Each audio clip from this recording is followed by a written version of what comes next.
Welcome to part 29 of our video series on the Mass. Today we are happily beginning the words of consecration, or the words of institution. And we're just going to walk through them, see how long it takes. This is how it goes.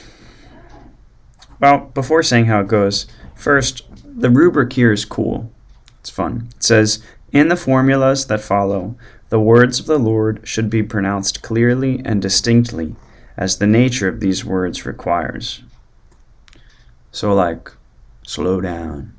This is really important. On the day before he was to suffer, then the rubrics say, he takes the bread and, holding it slightly raised above the altar, continues.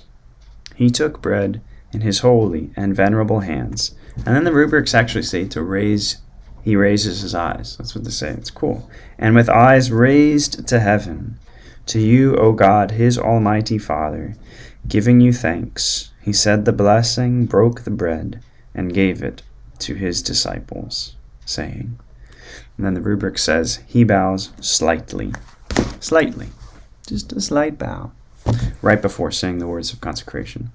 So that first part is basically reiterating what comes just before the words of consecration in the Last Supper narrative. And it's worth recognizing that the words in the Mass here even relate this action to God the Father, like Jesus is doing this in communion with his Father. And then he says the words of consecration. Take this, all of you, and eat of it, for this is my body, which will be given up for you.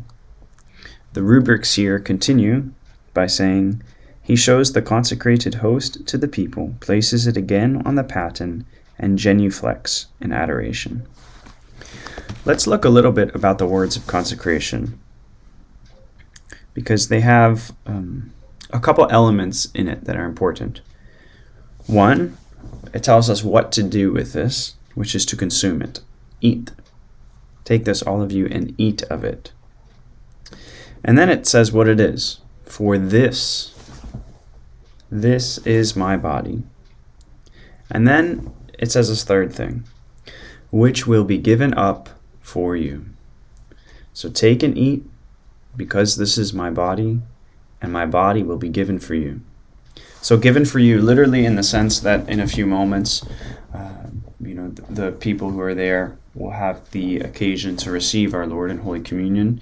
But given for you, given up for you, also is, of course, a direct reference to the cross of Christ, to the supreme expression of Jesus' charity, of his love for you and I, which we are invited to participate in this holy sacrifice.